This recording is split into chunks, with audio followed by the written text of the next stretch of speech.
Hello and welcome. Citation Needed, the podcast where we choose a subject, read a single article about it on Wikipedia, and pretend we're experts. Because this is the internet, and that's how it works now.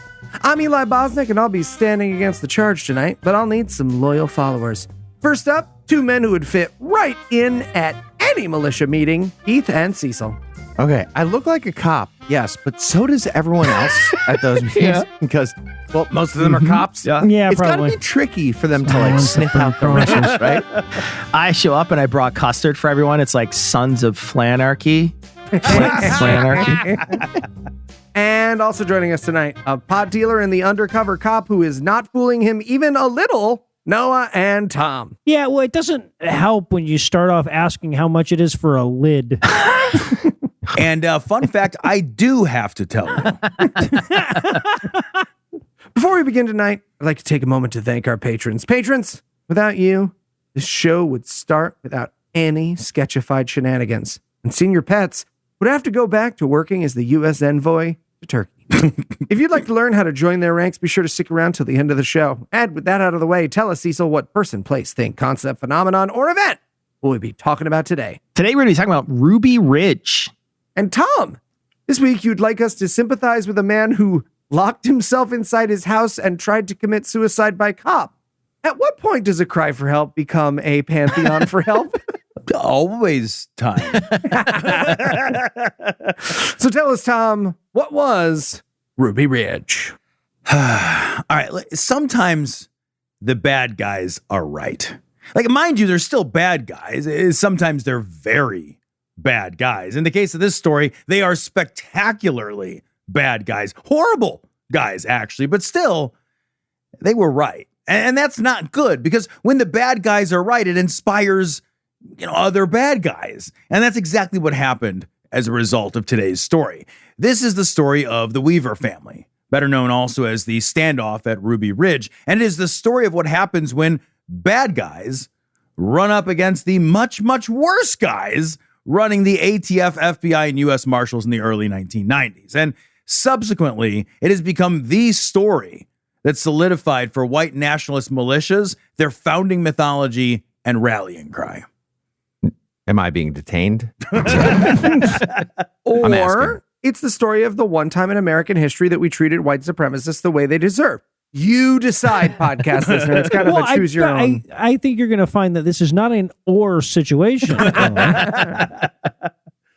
right, so our story begins in 1971 as a love story with the marriage of Vicki Jordison and Randall Weaver in Cedar Falls, Iowa. Now, Vicki was working as a secretary for Sears, and Randall was a recently discharged Green Beret working a job at the John Deere tractor factory.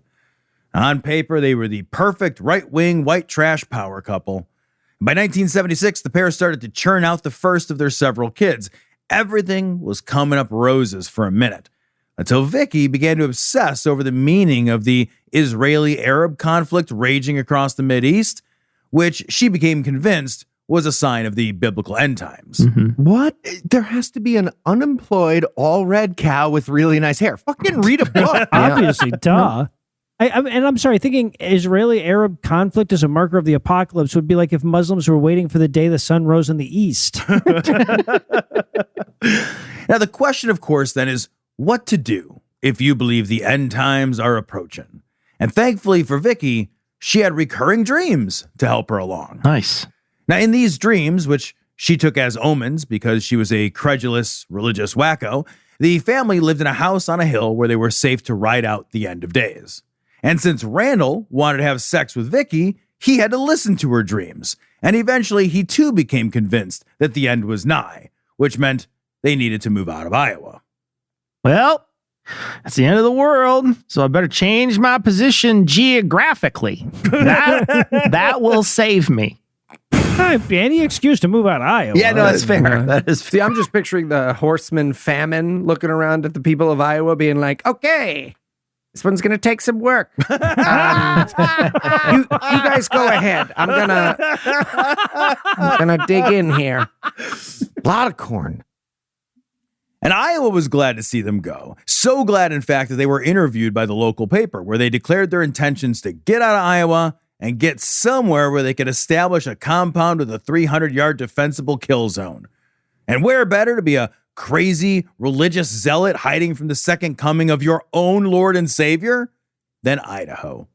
Nowhere is the answer, because Idaho is America's mecca for militia morons. So the Weavers bought some acreage in the Ruby Ridge area, which is just basically like the side of a mountain in the middle of nowhere. And that was exactly what the Weavers wanted. The family set about building their defensible compound to wait out the coming Armageddon, and that meant building a 2-story cabin out of plywood and scraps, along with the necessary outbuildings you might imagine would be necessary in a situation like this, such as a shame shed for menstruating and unclean women to be banished to once a month. Oh, and they had no running water. They didn't build running water. That is not my experience with the phrase shame shed. That term is different in my childhood. The family set about being the kind of roughing it, survivalist, loner losers you might imagine, growing vegetables and homeschooling their kids, which in the 1980s was not legal in Idaho, but which also didn't matter because no one in Idaho really cared much whether or not some transplanted Iowans were teaching their kids science and history and literature, which to be clear, they were not, or whether they were just a family of religious nuts swatting mosquitoes in the woods and carrying around their own water. And to be very, very clear, the Weavers didn't recognize the state's authority to govern them anyway, which in the case of Idaho, I guess I can kind of sympathize. All right. So these are lowercase Weavers, and they're going to use like maritime law in Idaho to claim their sovereign citizens. I'm going to need some convincing to abandon Team FBI in the 90s. I'll need to be wooed. I'm dressed as a cop and Janet Reno right now. That's what I'm both of those things. All right, enter here Kevin Harris. Now, Kevin was a teenager whose life at home was so bad that he actually preferred to spend time with the Weavers, who welcomed Kevin into their home and sort of informally adopted him. It sounds like they're doing a nice thing, and I don't know, maybe it was. But now we have to talk about their connection to the many Aryan white nationalist groups operating in that area.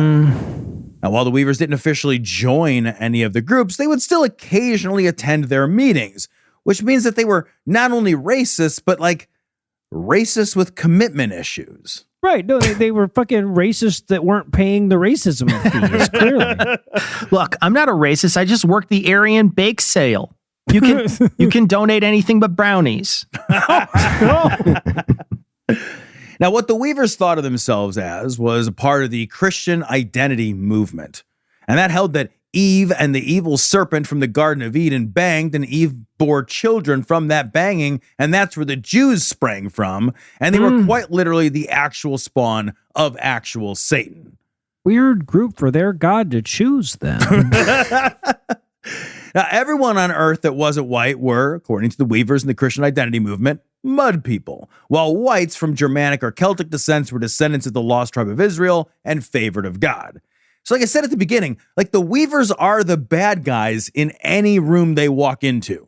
Really excited for Tom to turn this around with an improperly executed search warrant. Is really gonna do a real 180 here. You better woo hard with that search warrant. Amazing. Now listen, America is full of virulent racists, and generally, no one bats an eye. No, we let them have their own fucking presidents. Especially in Idaho. And it's very likely the Weavers would have been let alone to live and die in the indifferent obscurity of the Idahoan mountains if the feds hadn't gotten a call from a neighbor warning them that the Weavers had designs on the life of Ronald Reagan. Okay, lowercase Weavers, I'm listening. I might be able to be wooed. So in 1985, some feds showed up at the Weavers' door, and they asked if they had any interest in, murdering the president, which the Weavers did not appear to have. And everyone just kind of figured that there was some beef then between the Weavers and their neighbors, and that the neighbors had tried to just fuck with them by reporting them. And it's likely that that's because the Weaver kids were, walking around with Nazi armbands, and the Weavers were known to shoot at the neighbors' houses sometimes. They were shooting at us from their sniper's nest. For the last time, it's a blood shack. 15 miles to the blood shack. Hey, podcast listener, you're not going to hear my audio for the rest of the episode. It's because I'm loudly singing Blood Shack in the background, and Cecil has muted me. So enjoy the show. And the feds were satisfied that the Weavers weren't aiming to kill Reagan, but they were also working hard to make inroads among the various white supremacist militia groups. and Randy Weaver came back into their orbit when Randy met an undercover ATF agent at an Aryan Nation meeting. And here begins the first of several choose-your-own-adventure moments. According to the ATF guys, after several years of trying to make contact and build rapport with Randall, they succeeded. And Randy offered to sell an undercover ATF agent named Gus a couple of sawed-off shotguns. Now, according to Randy, he was pretty much coerced, if not entrapped. And I've actually listened to the audio from the wired car that Randy and Gus made their deal in, and it kind of feels like a little of both. Very clearly, Randall needed some quick cash, but just as clearly, Gus is kind of pushing Randall to saw off the barrels of a couple of guns and sell them to him. Now, regardless of the details, the pair settle on a deal to buy 2 modified shotguns for a total of $450. Okay. Hot take, or I don't know, reasonable take. I think entrapment should be 100% legal. Like not for like Reagan stuff, but for the stuff I care about. Absolutely. Yes, thank you, Heath. For example, Heath, will you sell me 2 sawed-off shotguns? No. Look at that, my clever trap fell through. I dodged the elaborate ruse. Close one. And hey, what's fair for middle-class white guys with no major financial issues is fair for all, damn it. That's anything the 90s taught us. Is that we can just use ourselves as stand-ins for all Americans.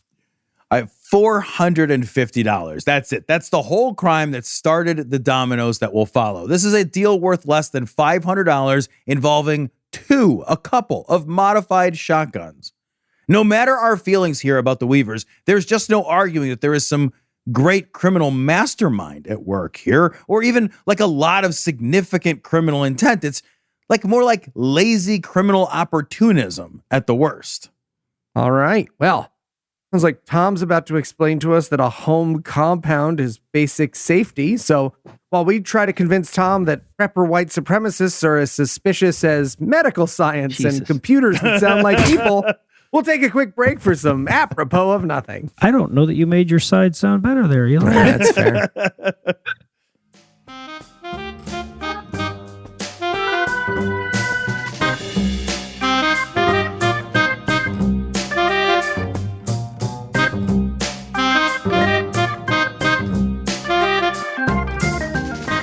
Randall Weaver. Yeah. Can I help you? Sergeant Grayson Wilkins, FBI. This is my junior agent, Craig Monders. Yeah, hi. I see. Well, then, how can I help? Well, we got a call about some concerns. You mind if we come in? If you must. Well, look at that fine painting. Did you do that? Yeah, sure did. That is Adolf Hitler. Yeah. I'm a big fan. Yeah. Yikes. I mean, nice. Anyway, you had some plans to kill the president? No. Nothing like that. There won't be much president left over after the angels pour out the 7 bowls of the apocalypse anyway, so it's a waste of time. Dude, what? You know, I was just saying that to the wife the other day.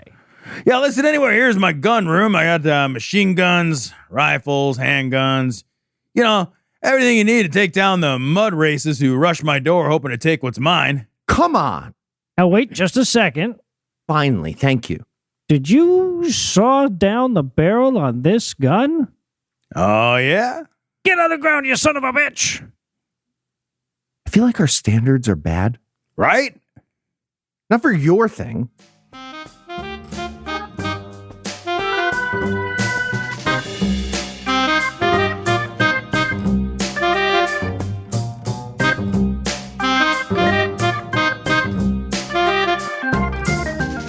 Give me 1 second, guys. Let me use the bathroom. Hey. Dude, Eli, close the door. Oh, so now we care about What privacy? are you talking about? I saw your computer, Cecil. You're not using ExpressVPN. And if you're not using ExpressVPN, we might as well start shitting with the door open. What do you mean? Also, close the door, please. No. Because all your traffic flows through their servers, internet service providers, including mobile network providers, know every single website you visit. And in the US, ISPs are legally allowed to sell that information to advertisers. ExpressVPN reroutes 100% of your traffic through secure encrypted servers, so your ISP can't see your browsing history. I mean, that does sound great. It is. ExpressVPN is easy to use, works on all your devices, and comes with Identity Defender. a new suite of tools to get your data removed from data brokers, alert you when your data appears on the dark web, and even insure you against data theft for up to $1 million. But have you actually used it? I sure have.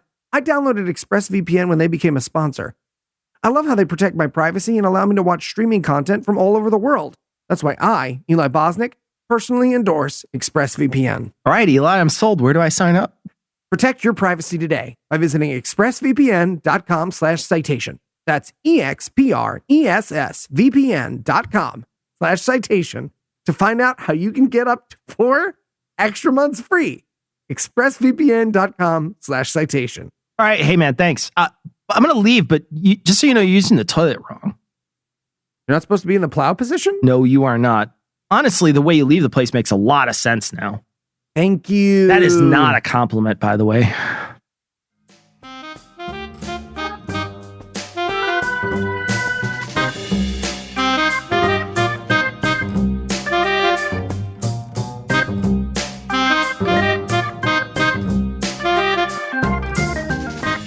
And we're back. When we left off, Tom Curry was a Fremen on the land or something. What happened to those poor, innocent, doomsday white supremacists next there, Tom? All right, listen, Randall Weaver was in some trouble now with the feds, but I need to be very clear. He was not in like a lot of trouble. He was looking at a couple of gun charges to be sure, but these were not like rot in prison for life kind of charges. What the feds really wanted was for Randall to roll over on some of the top brass in these Aryan militia groups, but Randall wasn't having any of that. Eating a couple of minor gun charges was not worth being a rat and catching a shiv for his troubles, so Randall told the ATF guys to go fuck themselves, which they did not take kindly to. He keeps telling him, I know nothing. Which, given his kids' homeschooling curriculum, should have been an easy sell. Now, Vicky was also unimpressed with the situation, and she promptly wrote a letter to a bunch of the Aryan Brotherhood types warning them that the feds were onto them. And then she filed an affidavit with the county clerk basically saying that she believed they were going to need to arm themselves to defend their families from attacks by the U.S. government on their own property, which would turn out to be exactly what happens. Okay, whose side did she think the county clerk was going to be on, though? This lady is so weird. So now Randy gets arrested. He pleads not guilty, and he's released on bond and on his own recognizance. I mention this because it again shows that right now in this story, everyone understands something important. These were not big charges. This was not someone the government was like overly afraid of. Randy returns home for his day in court, and Vicky, well, she gets busy writing a letter to the U.S. attorney for the state of Idaho, referring to them as the servant of the Queen of Babylon and saying that we refuse to bow down to your evil commandments. So she was being pretty chill about the whole thing. I am the blood right emissary to the Queen of Babylon, and you shallest bow before me. Love, Vicky with an I. Really? You kind of lose steam there at the end, Vicky. All right, now remember I told you that Randy pissed off the ATF by not playing ball and rolling over on his Aryan brothers?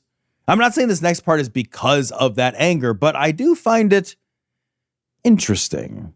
A court date was set for February the 19th for Randall to appear to answer for his charges, but the letter that the court sent to Randall informing him of that date had the date of March 19th, which is not the same day. So unsurprisingly, February 19th rolls around and Randall isn't there at the courthouse, because of course he isn't. But that triggers a bench warrant for Randall's immediate arrest. I'm going to go ahead and assert that incompetence on the part of the county clerk in Boundary County, Idaho, county seat Bonners Ferry, population 2,500, doesn't need a conspiracy to explain it.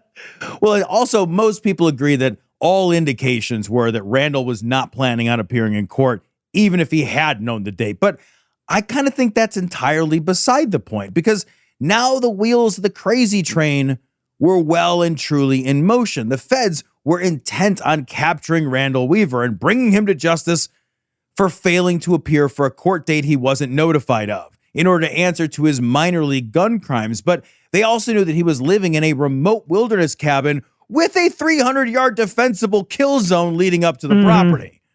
Well, yeah, but when apparently a sworn affidavit that just said, "I'll kill a motherfucker, love Vicky." Yeah. So the government, they had really here two choices. They could chill out and just let things simmer down, or they could begin a many months-long, multi-million-dollar cross-agency surveillance and siege of the private property of a family, including children, in order to bring a man into justice who was recently released back into society on his own recognizance. Okay, I feel like you're saying it's going to be the second thing, and that's fucking crazy that he got released. Why would they release this I don't know why guy? they released him. Man, the government sure does jump through a lot of hoops when they want to kill a white guy, let me tell you.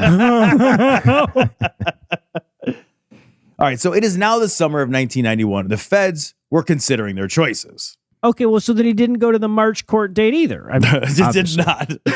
Now, at first, he was never going to go to that court date. I want to be clear about that. At first, they considered cutting off the Weaver family's water supply, but that's a war crime, so they decided not to do that. It doesn't sound like our government to me. he's a white guy. He's a white guy. Soft.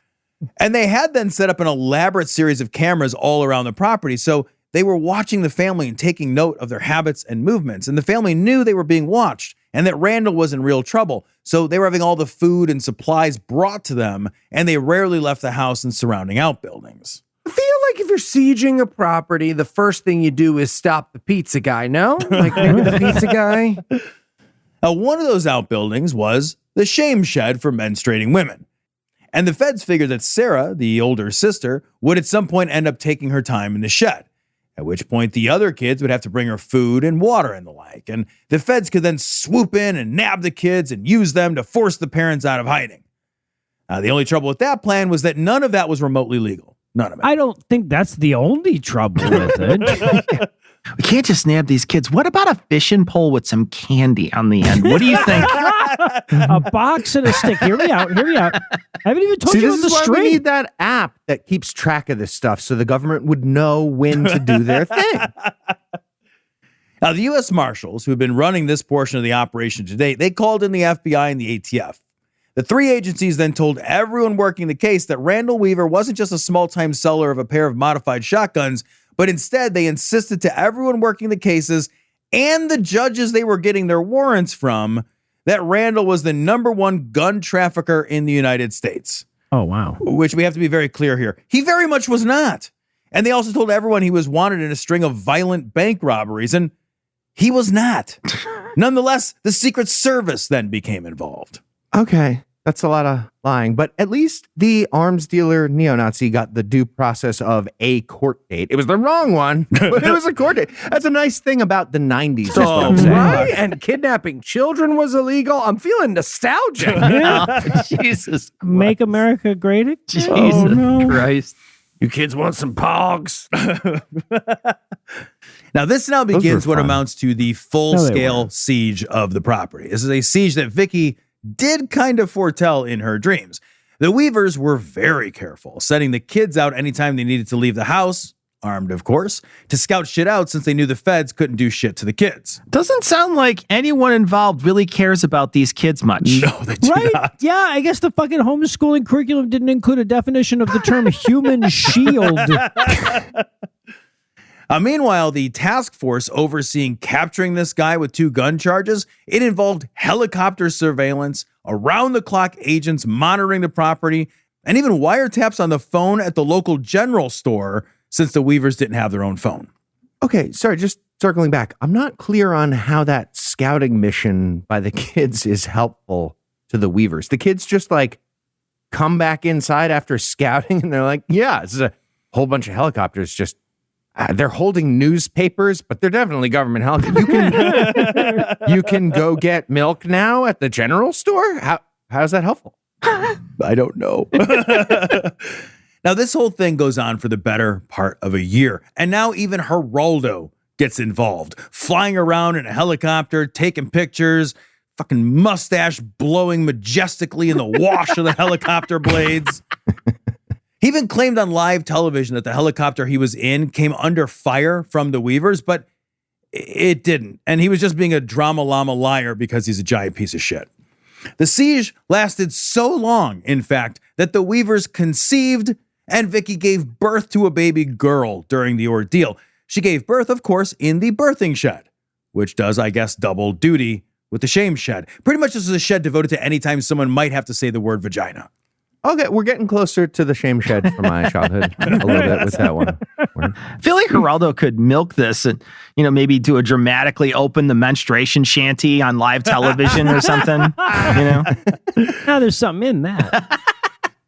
The stage is now set. The players know they're blocking. And on August the 12th, 1992, the action really heats up. Things start off as they had so many days prior, with federal marshals creeping about in the woods in the night on the Weavers' property. And at 4:30 a.m., a couple of agents must have made a little more noise than usual because the Weavers' dogs heard them and started barking up a storm. And of course, that means the Weavers need to investigate. The group splits up, and Kevin, the sort of adopted son, now in his 20s, and Sammy, the teenage boy, along with one of their dogs, heads toward the marshals, who are now lying in wait in the woods. Yeah, look, regardless of how deserved or undeserved any of this is, sneak around the property of a family clearly suffering from paranoid delusions sounds like a prank war-based strategy. Yes! All right, now, this is the second choose your own adventure moment, right? So one of two things happened next. One account is that the federal agents announced themselves as federal marshals. And the other account is that they did not do this, and instead they shot and killed the Weaver's dog as it began to work its way toward the marshals. Now there's the cops I recognize. Paw Patrol, Paw Patrol. Jesus Christ. Now Sammy, who again is a teenage boy, then fires toward the camouflaged marshals and is then himself shot, whereupon he turns to run and he is shot again bravely in the back and killed. Okay, now I found a third option. I'm team dog who had to live with neo-Nazis this whole time. It's not even a German Shepherd. It's like they weren't in it to win it. Thank you. Now, Kevin gets away, but not before he shoots and kills a federal marshal himself. So the score is now tied 1-1. Sammy's 14-year-old kid body is left in the woods, which is Terrorist kid body. which is very upsetting for the Weaver family. And the marshals later make up some nonsense about having been pinned down by sniper fire from the Weaver family for 12 hours. Now, there is no evidence at all that this happened because that did not happen. The FBI then sends out a hostage rescue team, but there's not really hostages. What they do instead is they revise the rules of engagement. Now, the rules of engagement for situations like this typically dictate that the government guys aren't allowed to shoot anyone unless they are in danger of being shot or hurt themselves. Now, the new rewritten rules of engagement, approved by the FBI, meant that now the feds were allowed to shoot any adult that had a weapon, regardless of the circumstances. And one of the many snipers surrounding the Weaver compound gets wind of the new kill rules, and he is very clearly into this. This is Len Haruchi, and on Saturday, August the 22nd, he's looking down through the scope of his sniper rifle when he sees Randy, Kevin, and one of the daughters, Sarah, all leaving the compound to retrieve the body of the kid that was heroically shot in the back before. The family gets the body and starts to head to the birthing shed to prepare it for burial when Len takes his shot and hits Randy in the arm. Yeah, cops are shaking the kid's body back and forth in their teeth while the Weavers are like, drop it. Jesus. Drop it. Oh my God. So everyone runs for cover and they everyone runs for cover. They try to get back to the cabin. Vicky is standing at the doorway holding her 10-month-old baby when a literal federal agent sharpshooter shoots Vicky in the head, supposedly by accident. Though he also manages to hit Kevin, his intended target, when that same bullet exits Vicky's skull and punches into Kevin's chest. It's called a twofer, Tom. God.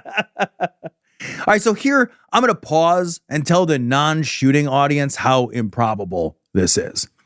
200 yards for a sniper is an unbelievably short distance. So, not only missing your target, but then hitting an entirely different person and in the head. Like, this is literally not a possible mistake for someone to have made. That man straight up murdered a woman in the face as she held her baby in her arms. And according to Antifa Tom over here, that makes them the bad guys. Okay, Sort of all right. taxpayer bullets. It was important what they did. I did not think anybody was going to be brave enough to step into the comedy retort portion of the notes that Tom left after the sentence that ends in like murdered a woman in the face while she held her baby. And both Eli and Heath, I'm sorry I doubted you guys. Thank you. Thank you. Admitted, we chose our characters Yep. early before we read this part of the story. Even more impossibly, the FBI claims they didn't know they killed Vicky. Now, how could they have not known? She's this, gonna you be might wonder? fine. She's gonna walk it off. Rub some dirt on it, Vicky. That's probably why she's laying on the ground. She's probably rubbing some dirt in She's it. relaxing, taking a nap. Now, how could they have not known this, you might wonder? That's a good question. They fucking knew. Len shot her in the goddamn head with a sniper rifle, right? But they claimed they didn't know they had killed her. She said she had Jesus powers. Maybe she has Jesus powers. Give it 3 days. These are the same people that also claimed that they didn't know that they had killed that kid before. So there are now literally hundreds of cops of various stripes and varieties fucking everywhere. And then they start smashing up all the outbuildings that lead up to the cabin in an effort to destabilize the famed 300-yard kill zone mentioned previously. And they claim they only knew about the death of Sammy when they demolished the birthing shed and discovered his body.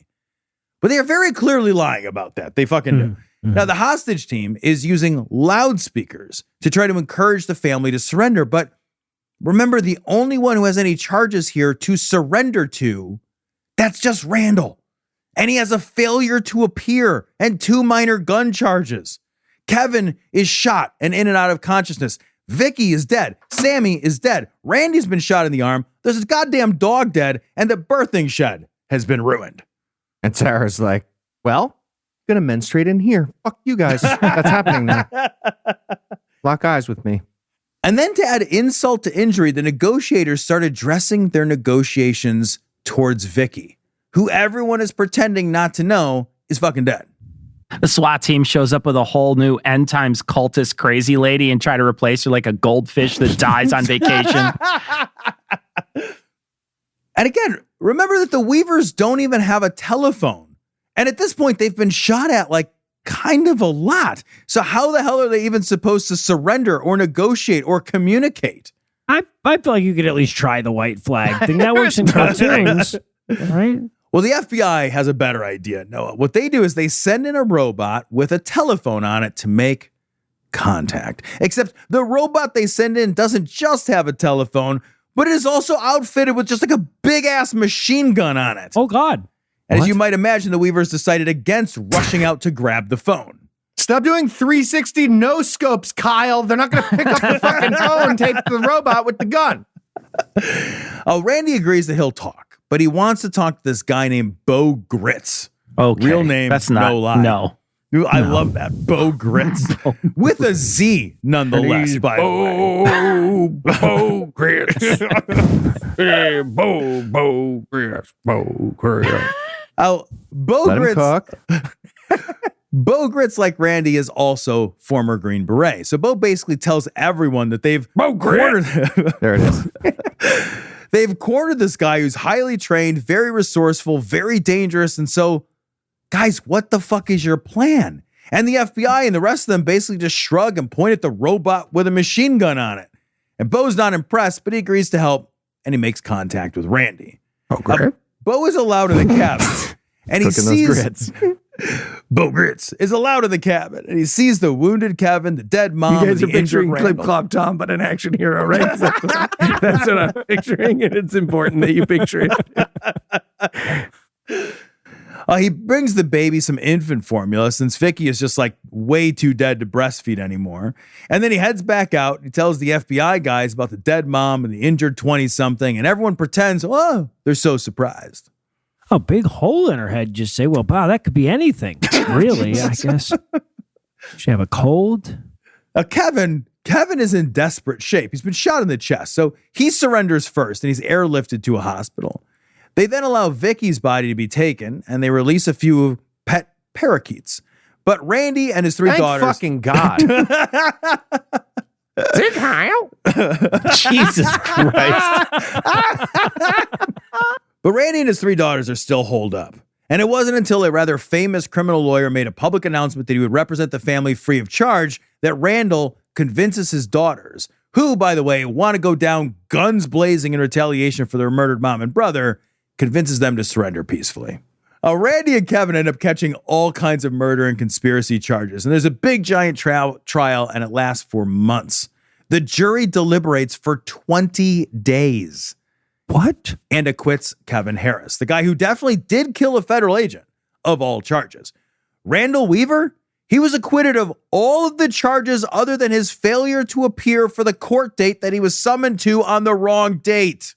Wow. So if you think about it, he got off scot-free. Exactly. Lucky Even. guy. Square. The Weaver family then turned around and sued the government because what the fuck? And the government settled, and the girls all got about $1 million. And Kevin got some money, and so did Randall. But most significantly, Ruby Ridge became the white Christian separatist and militia's Alamo. It became a rallying cry that had echoes in Waco and motivated the bombing of the federal building in Oklahoma City. The Weaver family, at least the adults, are villains in life, to be sure. But when the government violently goes after its own citizens, we accomplish nothing more than making more and bolder villains. A lesson we are, it seems, itching to relearn. And if you had to summarize what you learned in one sentence, Tom, what would it be? The business of martyr making is always booming. And are you ready for the quiz? I am indeed. All right, Tom, what are the best-selling things allowed at the Aryan bake sale? Oh, God. A, swastika buns. B, Oh, no. white sheet cake. C, Yeah. master rice pudding. Or D, blondies. There it is. It's got to be blondies. You're correct. Oh, Amazing. All right, Tom. In defense of the ATF, A, the whole idea of gun hoarding anti-government lunatics massing in flyover states were still new, and they hadn't figured out how much of sissies these people were when it came to actually doing anything about their convictions yet. B, some of us still believed we could have a world where those type of people weren't common enough to become a cliche. C, that lady could have used the baby as a weapon. Jesus. Or D, the reveal in that movie based on this shit with Tim Robbins and Jeff Bridges makes no fucking sense if you think about it for more than no seconds. Why would you assume he's going to drive to the garage? Why, and under why the would you What be trying movie? to like keep your fucking... Oh, I don't even remember. It's so dumb. I don't even remember Terrible the name of movie. the fucking movie. Terrible. She was We should reaching do for it the on- baby Bjorn. It's obviously C. That baby was It a is weapon. C, Yeah, it that is baby was C. a weapon. All right, Tom. Weaponized baby. All right, Tom. I've learned a valuable lesson from today's story about government overreach and the costs of violence. What is it? A, don't leave any survivors and you get to keep your lie. B, just like we did in Waco. C, never mind. We actually learned that lesson and then we did it in Waco. Well, we did that Waco episode, so obviously it is B, like we did in Waco. Oh, I'm sorry. It is. Nope, you're right. Yeah, I'm supposed to be. All right. Tom, we all know God doesn't exist. Take Except that. Except when dogs die. Yes, God does. So that dog is in heaven. Sure. With that being established, what's the most common phrase heard by dogs from their sovereign citizen neo-Nazi humans? Oh, God. A, sick, semper tyrannis. B, the tree of liberty must be refreshed from time to time with the blood of patriots and tyrants. They just say that a lot. They say it a lot. Just naturally, it's not a dog thing. Probably Or when the C, dog is peeing on a tree. They say that every fucking time. possibly. Or C, who's a good proud boy? C, who's a good proud boy? That is correct. Well done. All right. Well, Noah, you're the one who stumped Tom this week, which means you get to choose next I? week's essayist. Sure, if you say so. I would like a Cecil essay. Been too long. All right. All right. Well, for Tom, Noah, Cecil, and Heath, I'm Eli Bosnick. Thanking you for hanging out with us today. We'll be back next week. And by then, Cecil will be an expert on something else. Between now and then, you can listen to our podcasts wherever you get your podcasts. And if you'd like to help keep the show going, you can make a per episode donation at patreon.com/citationpod or leave us a 5-star review everywhere you can. Hal Jordan. And if you'd like to get in touch with us, don't do that. Check out past episodes. Connect with us on social media. Don't do that. Or check the show notes. Be sure to check out citationpod.com. You're going away for a long time, you piece of shit. You're never going to hurt anyone again. Fed copper. Finally, am I right? Yeah. Turns out he had a bunch of unpaid parking tickets. Yeah, sure.